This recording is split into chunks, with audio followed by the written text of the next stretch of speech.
A very good morning, viewers. You're watching Republic TV. My name is Priyanka Das and welcome to today's segment of Quick Morning, where we delve into the latest news and updates from around the country and across the world to set the tone for your day. From tracking Parliament, which is set to begin its first budget session today, to the Judicial Commission to inspect the site of the Mahakumbh stampede. Stay tuned as Republic TV brings you these ground realities and developments. But that's not all. We'll also be bringing you the latest updates from the realms of business, sports and entertainment in our jam-packed lineup for this morning. So let's kickstart today's mega news day here on Republic, as always with the nation first this quick morning. President Droupadi Murmu will address both houses of Parliament today, kick-starting the budget session in which the Union Budget 2025 is expected to be presented by Finance Minister Nirmala Sitharaman tomorrow. The first part of the budget session of the Parliament will begin today and conclude on 13th February. The second part of the session to commence on 10th March 2025 and conclude on 4th April 2025. A meeting of all the NDA members of the Parliament is scheduled to take place today at 1:30 p.m. The meeting, which will be held over lunch, will be presided over by the BJP National President Shri J.P. Nadda. All NDA MPs from both the Lok Sabha and Rajya Sabha have been cordially invited to attend the meeting. The gathering is expected to discuss key issues and strategies, although the exact agenda has not been disclosed. Finance Minister Nirmala Sitharaman will table the Economic Survey 2024-25 today, providing an official assessment of the performance of the economy in the ongoing financial year and list out the challenges being faced by the nation. The Economy Survey, tabled in the Parliament ahead of the Union Budget, also provides the roadmap for reforms and growth. The document is prepared by a team led by Chief Economic Advisor V. Arnab Goswami. The survey outlines the developments in the economy and various sectors, in addition to providing an outlook for the next financial year. The document is expected to provide an assessment of the key developments like slowing growth, declining value of the rupee against the US dollar, and subdued consumption demand.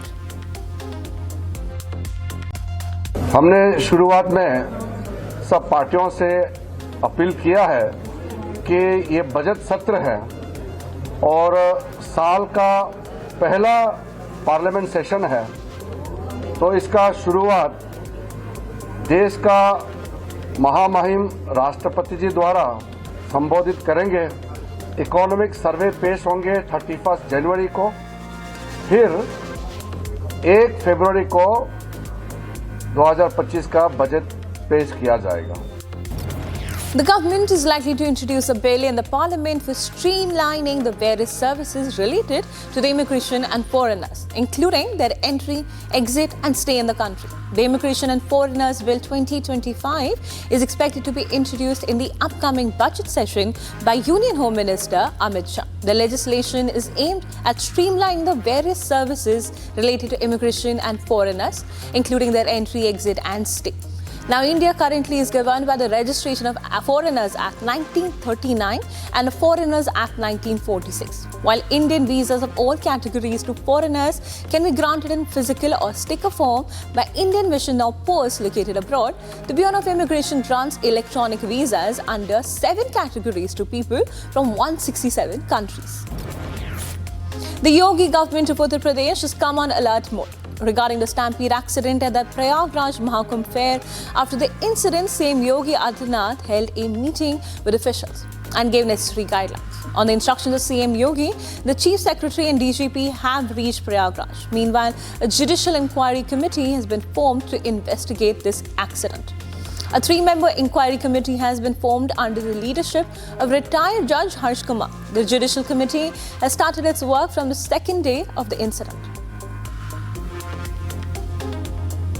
सरकार के द्वारा न्यायिक commission का गठन कर दिया गया है। वर्तमान में हम लोग जो बसंत पंचमी का स्नान है उसको किस तरह से किया जाए, किस तरह से बेहतर सुविधाएं दी जाए, इस संबंध में हम लोग यहाँ आए थे। इसके अतिरिक्त हम लोगों ने जहाँ पर एक घटना हुई थी, बदबू की बात हुई थी, उसको देखा तथा यहाँ जो मेडिकल कॉलेज में लोग बीमार हैं उनके साथ हम लोगों की निश्चित वार्ता हुई है। यहाँ जो भी लोग एडमिट हैं किसी की भी स्थिति गंभीर नहीं है। A team of Election Commission officials and Delhi police arrived at the Punjab Chief Minister Bhagwant Mann's Kapurthala House residence for search following a complaint about cash distribution. The team is waiting permission to proceed. This comes a day after Delhi police seized a private vehicle with a Punjab government sticker reportedly found with cash, liquor and election materials. The incident has sparked political backlash, with BJP accusing the Aam Aadmi Party of electoral corruption. देखिए, पहली बात है, भगवंत मान जी का घर नहीं है ये कपूरथला हाउस है, जहाँ पे जाके सभी वीआईपी रुकते हैं। गवर्नर भी वहीं रुकते हैं, पंजाब के गवर्नर भी, पंजाब के सीएम भी, पंजाब के उप मुख्यमंत्री भी और मंत्री भी। दूसरी बात, पंजाब के गरीब लोगों से पैसा लूटकर, पंजाब का खून चूसकर दिल्ली के लोगों के ऊपर इलेक्शनों में उजाड़ा जा रहा है। भगवंत मान जी, ये कैसे इंसाफ है? The Election Commission on Monday refused to get drawn into the Yamuna border dispute between Delhi and Haryana, saying it would leave this important matter to the competence of the government. The poll body also asked AAP convener Arvind Kejriwal not to mix the issue of increased ammonia levels in the Yamuna with his allegation of river poisoning, and gave him a fresh opportunity to explain his charges against the Haryana government. A major infiltration attempt was thwarted by the Indian Army and the Jammu and Kashmir police on the line of control in Poonch district on Thursday. Two terrorists attempted to cross the border into Indian territory but were intercepted in Khari Karmada area. Upon spotting the terrorists, the security forces launched a swift operation and a firefight ensued. The terrorists, reportedly from a Pakistan-based group, were unable to breach the border and no casualties were reported on the Indian side.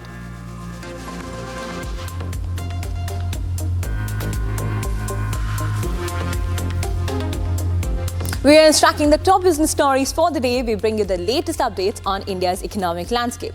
From Tata Motors to receiving over 7,000 crore from production-linked incentive scheme for automakers to Toyota Motors staying the world's largest automaker. Stay tuned as we delve into the key highlights shaping the business world today.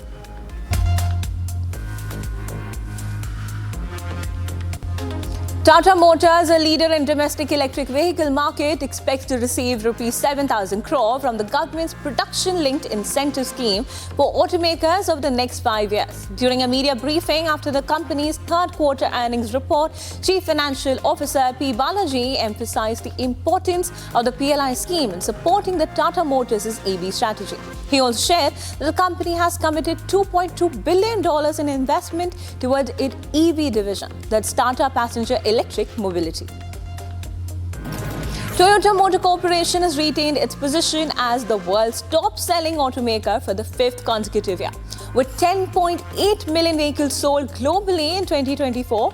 However, the Japanese giant faced a 3.7% dip in total sales compared to the previous year, including figures from its subsidiaries Daihatsu and Hino Motors. The decline in Toyota's sales was primarily driven by a significant drop in Japan, where governance issues, particularly related to certification test procedures at the Daihatsu, affected the company's sales performance. While Toyota remained the leader in global sales, rival Volkswagen Group reported a smaller 2.3% decline in 2024.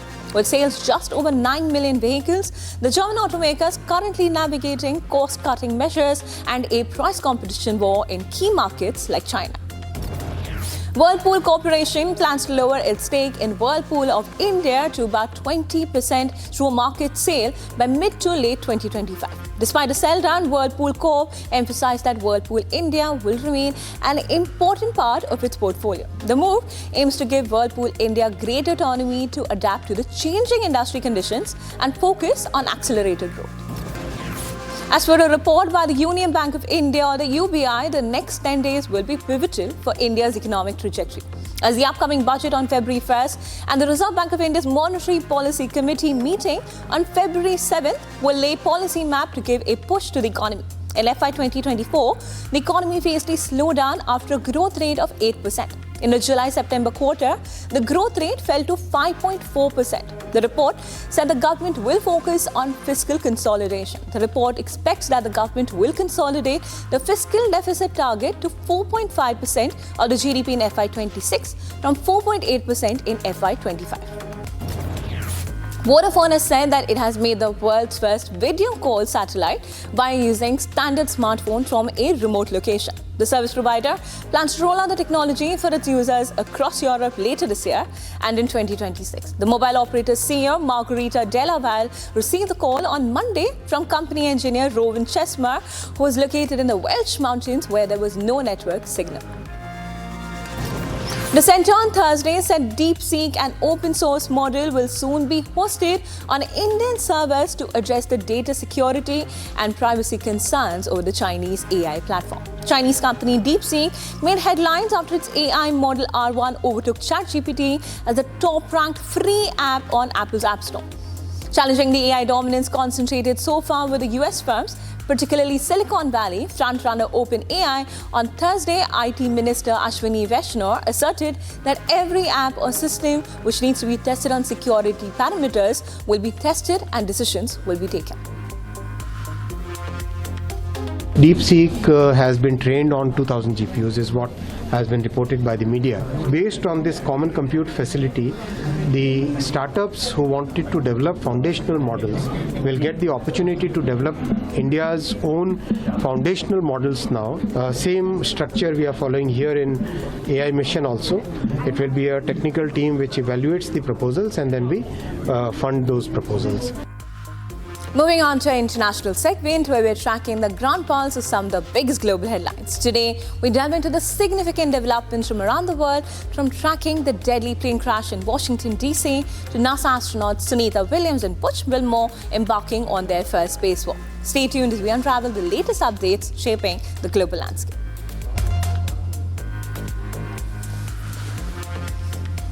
In a tragic incident, a small plane crash headed for South Sudanese capital Juba crashed shortly after taking off. The plane, operated by Light Air Services Aviation Company, was carrying 21 people at the time of the incident. As investigations advance into the crash, the sole survivor, whose identity is yet to be determined, is currently fighting for his life in the hospital. Among the 20 killed were South Sudanese, 2 Chinese nationals and 1 Indian.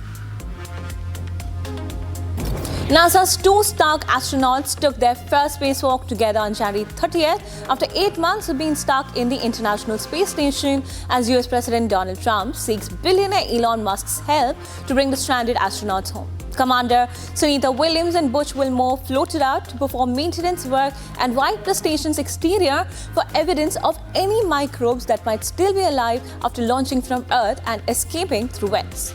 The pair were expected to stay just a week when they arrived at the space station last year in June.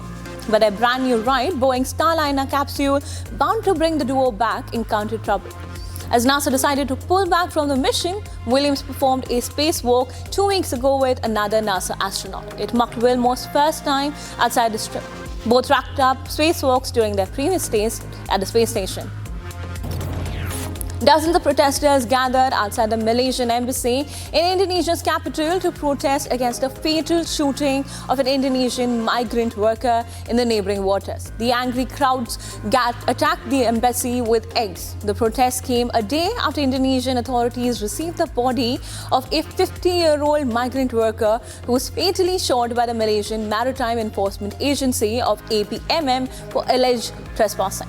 The incident, which took place on January 24th in the waters of Tanjung Ru Beach in Selangor State, also left 4 other Indonesian migrant workers injured. Nearly 100 demonstrators from various rights groups and labor unions gathered along a major street in downtown Jakarta that runs outside the embassy. Former US Senator Bob Menendez has been sentenced to 11 years in prison for his conviction in a scheme that brought him gold bars, cash and a car. As Menendez tearfully addressed the judge, prosecutors sought a 15-year term for the Democrat convicted of crimes including acting as an agent of the Egyptian government. Following his sentencing, Menendez addressed reporters outside the courthouse, calling the entire process a political witch hunt. 2 New Jersey businessmen convicted with Menendez were sentenced earlier Wednesday to 7 and 8 years in prison. His wife, Nadine Menendez, faces trial in March on many of the same charges as her husband after spending the last year battling breast cancer. President Trump is right. This process is political and it's corrupted to the core. I hope President Trump cleans up the cesspool and restores the integrity to the system. A magnitude 5.6 earthquake shook buildings in Taiwan on January 30th. A series of trembles hit the island, causing little damage. The biggest of the quakes hit in the morning and was followed by at least a dozen smaller quakes. All were aftershocks from a magnitude 6.4 earthquake that struck Dapu on January 21st and sent 15 people to the hospital with minor injuries. According to earthquake experts, Taiwan is going through a period of increased seismic activity that could lead to further aftershocks or new quakes. Taiwan lies along the Pacific Ring of Fire, the line of seismic faults encircling the Pacific Ocean from Chile to New Zealand, where most of the world's earthquakes occur. A nurse in Uganda has died of Ebola in the first recorded fatality since the country's last outbreak of the disease, which ended in early 2023. The 32-year-old male nurse was an employee of the Mulago Hospital, the main referral facility in the capital.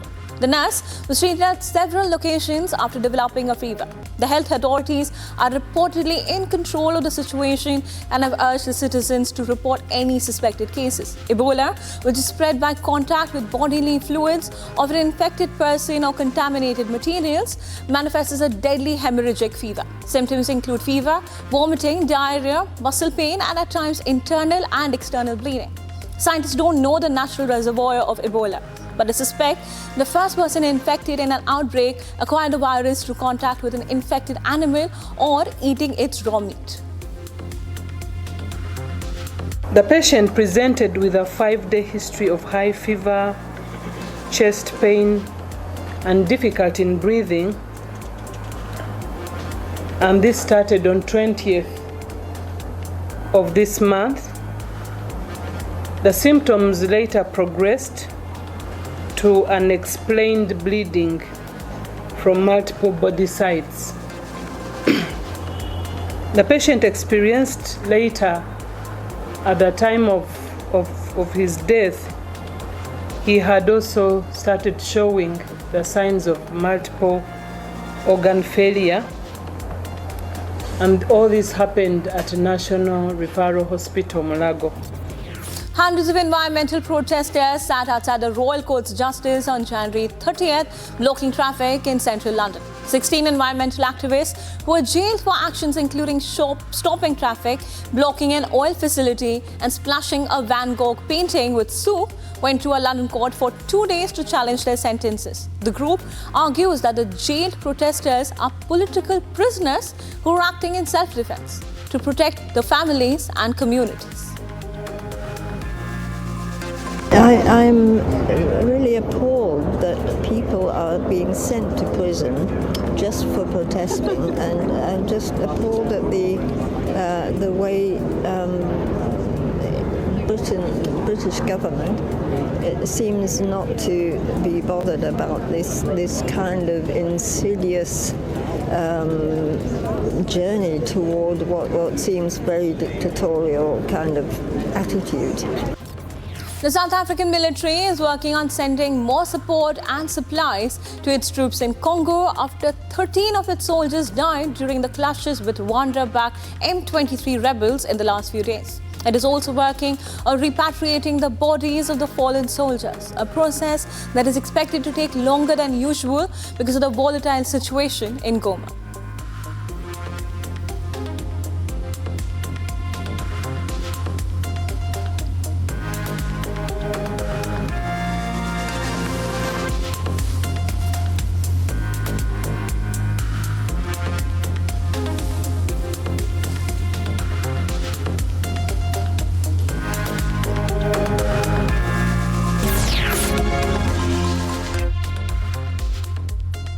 All right, viewers, it's time to dive into the world of sports with our segment dedicated to all the action-packed highlights and exciting matchups. Today, we bring you the latest updates from the IPL 2025 Grand Finale, where the Kolkata Knight Riders lifted the trophy in a thrilling encounter. Stay tuned as we unravel the story from tracking Josh Inglis's second fastest Test century against Sri Lanka to PCB announcing the cancellation of photo shoot or events ahead of the ICC Champions Trophy.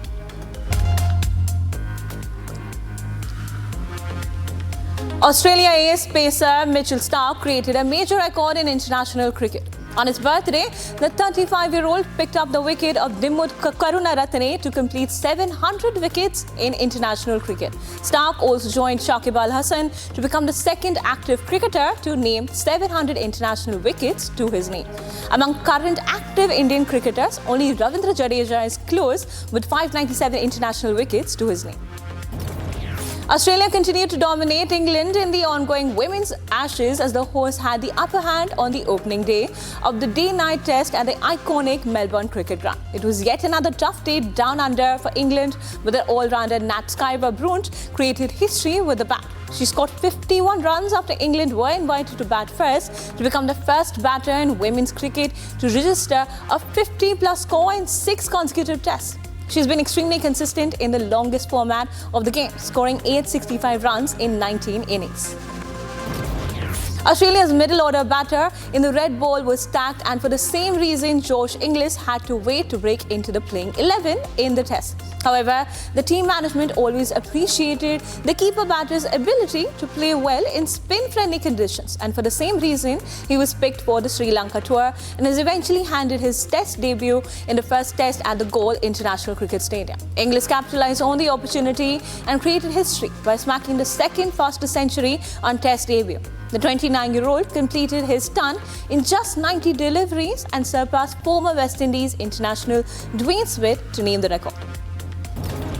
Usman Khawaja made the most of the serene batting conditions in Galle to notch up his maiden double century in the first test against Sri Lanka. He scored 232 runs before getting out in the first innings, as Australia have already posted a mammoth total after opting to bat. Khawaja broke a lot of records, but one of them was that of legendary India cricketer Sachin Tendulkar, who was earlier the oldest player to score a double century in Sri Lanka. He had scored 203 runs of 347 deliveries at the age of 37 in Colombo back in April 2010. On the back of his heroic knock, India posted 707 runs in their first innings, with the match ending in a draw. Khawaja broke his record after 15 years, scoring a double hundred at the age of 38. There will be no captaincy's photo shoot or conference in Pakistan before the ICC Champions Trophy. The PCB was forced to cancel the pre-tournament captain's gathering because of the unavailability of teams due to the tight travelling schedules. India opener Sanju Samson struggled to find runs in the ongoing 5-match T20 International Series against England. He finished 2024 on a high, scoring tons against Bangladesh and South Africa, but 2025 hasn't been well for the Kerala ball. Amid this, former England cricketer Kevin Pietersen backed the 30-year-old, noting that he has been an excellent player, but the selectors never gave him a consistent run. He added that in T20 cricket, things change quickly and expects the cricketer to once again be back in form.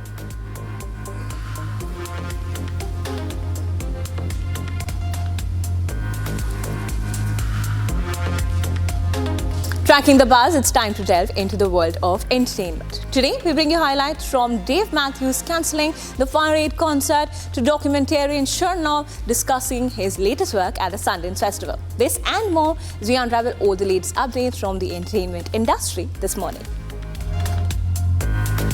Luxury fashion house Victor and Rolf showed an imaginative collection in Paris, comprising 24 variations on the same outfit. The Dutch designer's Spring-Summer 2025 collection presented a series of extremely diverse variations on a beige trench, a white shirt and blue pair of pants. The entire collection was made from just one fabric, silk gaza. Although the resulting outfits look drastically different, stars sitting front row included model Coco Roker, who has walked the catwalk for Victor and Rolf in the past. Well, we were looking for, as always, for an interesting contradiction. So the entire collection is made in one and the same fabric. Everything you see is silk gazar. And we wanted to, well, we chose this look because on the one hand it's very simple. So it's a really big contradiction with what we created in the end, like all these fabric treatments. It's haute couture in the end. So we like that contradiction. Dave Matthews will no longer perform at the Fire Aid, a star-studded benefit concert organized for the Los Angeles area wildfire relief or the Music Cares Person of the Year benefit gala this week. Following a family emergency at Fire Aid, Matthews was scheduled to perform at the Kia Forum alongside John Mayer for the first time. Earlier in the month, the Recording Academy, the people behind the Grammys and its affiliated Music Cares, launched a Los Angeles fire relief effort with a $1 million donation. According to a letter sent to members on January 13th, thanks to additional contributions, they've already distributed $2 million in emergency aid. Currently, they've raised and pledged more than $4 million in emergency aid to those in the music industry affected by the wildfires. The day Mstislav Chernov won the BAFTA for his documentary 20 Days in Mariupol was the day he learned 2 soldiers he knew had been killed in combat. They were the primary subjects of his film 2000 Meters to Andriivka, a harrowing portrait of modern warfare that puts audiences on the front lines of the 2023 Ukrainian counter-offensive. Although they received the highest honors a journalist and a filmmaker can get for his work, a Pulitzer Prize and an Oscar included for his reportage on a war in his home country that simply won't end and that he simply can't stop covering. The filmmaker reflected upon his work and shared plans for the future. If you don't spend enough time with a soldier, because let's say so, every soldier is a civilian. They took a gun. So when we say soldier, what we mean is a civilian that took a gun and went to protect their land. And so to get to that point, to get to the reader or the viewer to actually see a human, see a relatable person in the soldier, you need to dig deeper. You need to approach it in a different way. Dancers and drummers paraded through the streets of Lima as members of Peru's Chinese community celebrated the Lunar New Year. The city's Zhongshan Dragon Town Society led the celebrations through Lima's Chinatown. The dancers also entered the Tung Sing Temple, which the association claims to be the oldest Taoist temple in South America, founded in 1868. An estimated 3 million people of Chinese descent now live in Peru, mainly descendants of migrant workers who arrived between 1849 and 1874. January 29th marked the start of the year with the snake, one of the 12 animals in the Chinese zodiac.